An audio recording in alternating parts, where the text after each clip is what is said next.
Bueno, pasó el comercial. Vamos a ir ahora a un video que hace poco hizo la BBC de Londres. Yo quiero que miren este video, aparte está traducido por un veterano que al principio pone, solo hice la traducción y bla, bla, bla, bla. Yo lo paso como está, porque está levantado de YouTube, pero el material que tiene es lo que interesa. ¿Por qué muestro este video? Porque quiero que ustedes vean, está muy bien hecho. En determinado momento el periodista abre una especie de bandeja y dentro de esa bandeja hay una animación. Usted escuche las distancias que el mismo británico dice. Hoy vamos a ver la primera parte porque el video en realidad dura 58 minutos, así que hoy veremos la primera parte y la segunda parte la veremos la semana que viene. Pero quiero que le preste atención a eso, las distancias que habla el británico y encima el mapa que muestra el británico para que nos demos cuenta que el comercial tiene razón de ser. Las Malvinas, más allá de los 150 años de usurpación, son argentinas porque son territorio que está pegado a nuestro continente. Así que bueno, vamos a ver este video que está subtitulado. Dale, Fabio.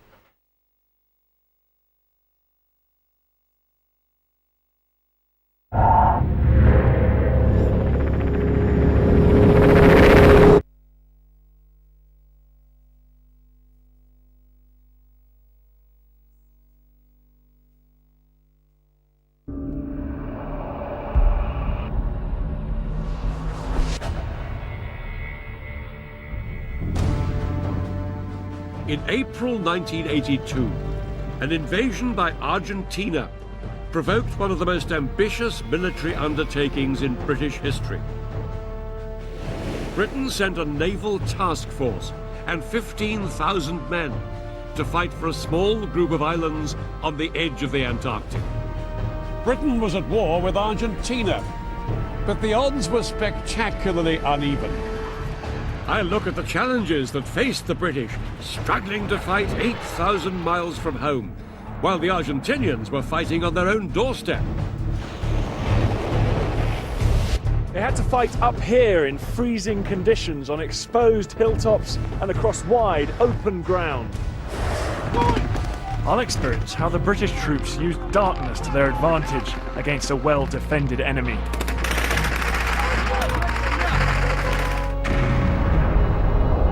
It was one of the most improbable conflicts ever. More than 30,000 men went to war over a group of barren and windswept islands that were home to only 2,000 people. This is the story of the battle for the Falklands.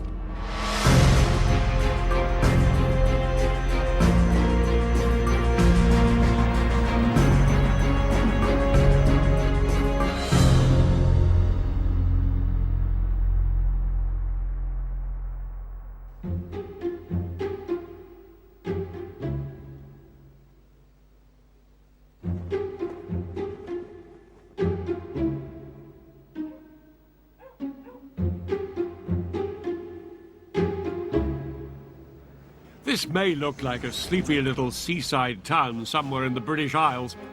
In fact, the United Kingdom is 8,000 miles away.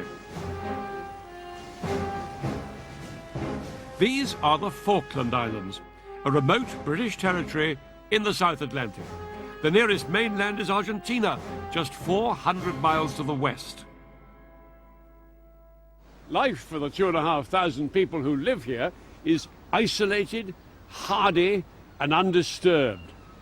But in April 1982, all that changed, when these islands became the setting for the last invasion of British territory. On April 2nd, 1982, about 100 Argentinian Marines landed here on the Falklands. Their objective? To capture the capital, Stanley.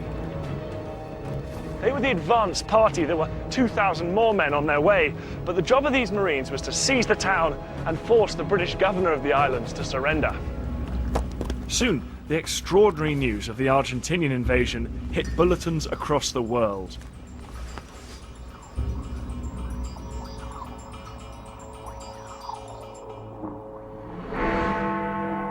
The Falkland Islands, the British colony in the South Atlantic, has fallen. But that's what Argentina is saying.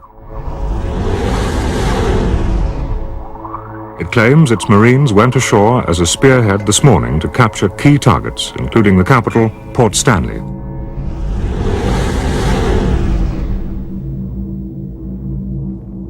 The islands were defended by just 69 Royal Marines, and the invading Argentinians in their hundreds overwhelmed this tiny force.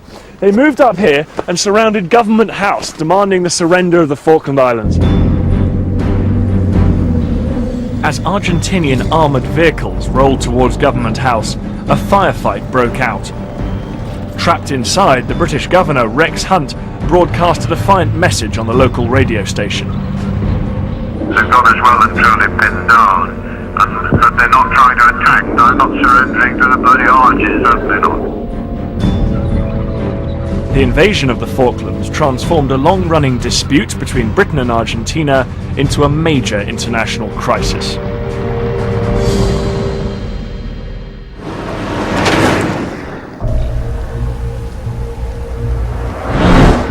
For 2 centuries, both countries have claimed the Falklands. The Argentinians did control the islands for nearly a decade, until 1833, when the British expelled them. Britain has governed the Falklands ever since. The Argentinians call the islands the Malvinas, and they tried to persuade the British to give them up.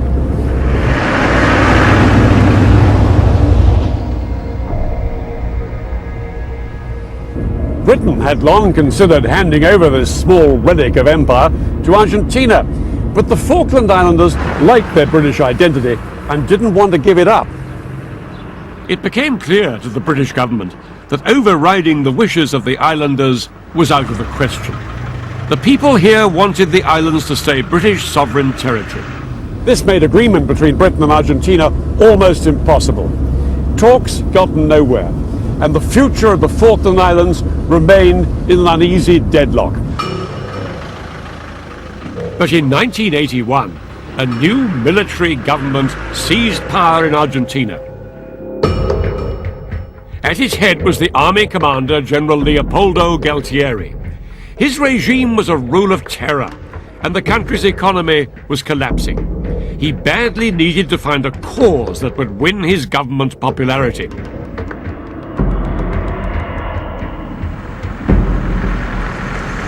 There was one issue Galtieri knew his people cared passionately about: their claim to the Falkland Islands.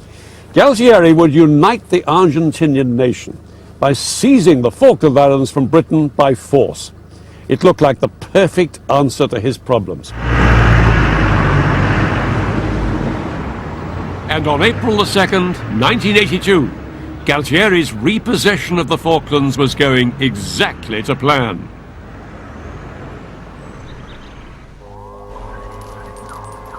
Within hours of landing, hundreds of Argentinian troops were all over Stanley. They had even seized the radio station. Just a minute. If you take the gun out of my back, I'm going to transmit it to you. If you take the gun away. The governor, Rex Hunt, had little choice but to surrender. He broadcast a final message to the islanders from Government House. It's probably the last message I'll be able to give you. I wish you all the best of luck, and rest assured that the British will be back. The governor and the Royal Marines were escorted off the islands and sent back to Britain. The civilians were left wondering what would happen next. We heard these tremendous bangs on the back door, and there were shouts for us to come out. We had to go out and sit in the yard, and this Argentine was there with a machine gun trained on us. Mum thought we were going to be shot. 8,000 miles from Britain, the islanders were left unprotected and isolated.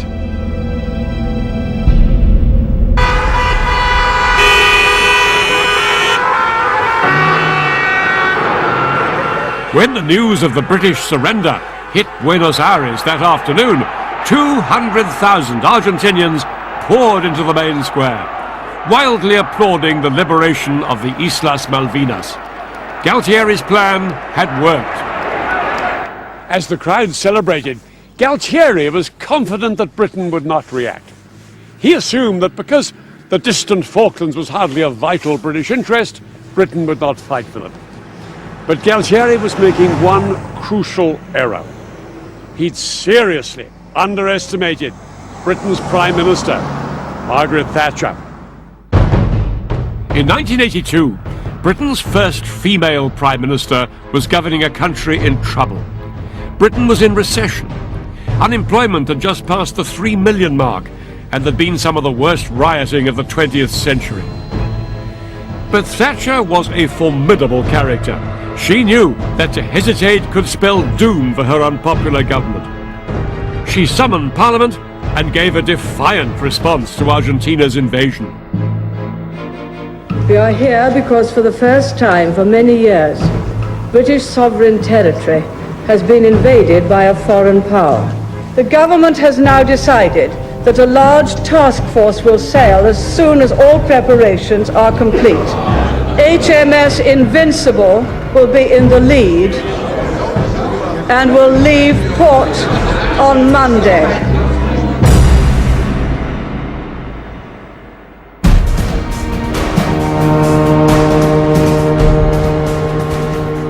And so, in the spring of 1982, a British task force set sail. Ahead lay an 8,000-mile journey across the Atlantic Ocean to the Falkland Islands. In all, 93 ships would sail to the Falklands, a hastily gathered fleet of warships, supply ships, and even cruise liners like the QE2. At the heart of the fleet were two aircraft carriers, HMS Invincible and HMS Hermes. Hermes was the flagship and home to the task force commander, Rear Admiral Sandy Woodward. Woodward's fleet would take 3 weeks to reach the Falklands. During that time, Britain would try for a diplomatic solution. But if that failed, the task force would have to go to war when it got there.